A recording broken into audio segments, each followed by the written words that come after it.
When I hear the words "a day in the life," it reminds me of that Lenin quote. I meant the other Lenin. Yeah, that one. I've heard it's cliché to start a story with the main character waking up in the morning, so my day begins at midnight. I'm usually up at this time, trying to unwind with some classic literature. This is the excellent foppery of the world, that when we are sick in fortune, often the surfeits of our own behavior, we make guilty of our disasters the sun, the moon, the stars, as if we were villains on this. After I've had enough of the edifying shit, I like to blast my retinas with anger and conflict from random people on the internet who I'll likely never meet. This way, I'll forever have brain cells dedicated to information that will never benefit me at any point in my life. I usually do this until I give myself a headache, which is when I know it's time to call it for the night. I usually wake up around 9 a.m., but this morning my narcoleptic cameraman didn't rise until it was nearly noon. For breakfast, I just have whatever's around. Then, I like to consume my carefully prescribed energy enhancers.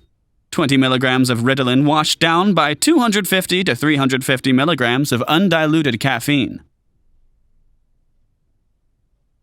This keeps my energy level somewhere between healthy anxiety and homicidal rage. Then, I get to work on one of my creative projects. Today I'm working on what some may consider a derivative work, though I call it more inspired. The soul of the 80s is my muse.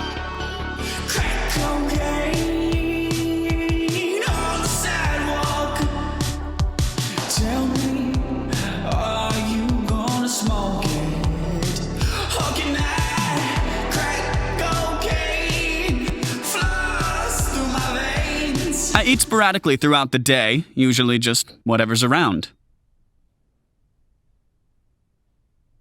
In the evening, I usually cool off with some tea and watch something on TV.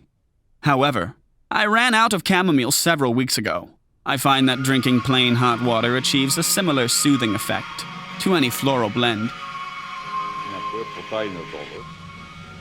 От група по-смели хора, които отварят гроба и полуразложеното тело. Then, I usually have a bit of existential dread, but still have some fun playing games. Then, I usually wind down for the night and start all over again. And that's pretty much what happens to me every day. The only time I switch things up is on Walpurgis night, when I pledge eternal fealty to Azathoth, the god of primordial chaos. Azathoth, the blind idiot god who created the universe in his sleep, and we will all cease to exist when he finally wakes.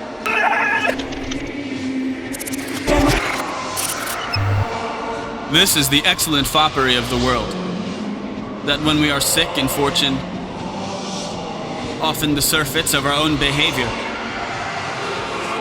we make guilty of our disasters the sun, the moon, and the stars, as if we were villains on necessity, fools by heavenly compulsion, knaves, thieves, and treacherers by spherical predominance, drunkards, liars, and adulterers by an enforced obedience of planetary influence, and all that we are evil in by a divine thrusting on, an admirable evasion of whoremaster man to lay his goatish disposition on the charge of a star.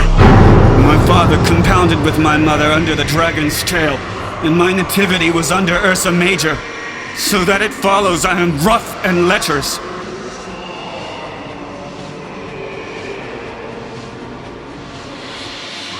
Fuck, I should have been that I am, had the maidenliest star in the firmament twinkled on my bastardizing.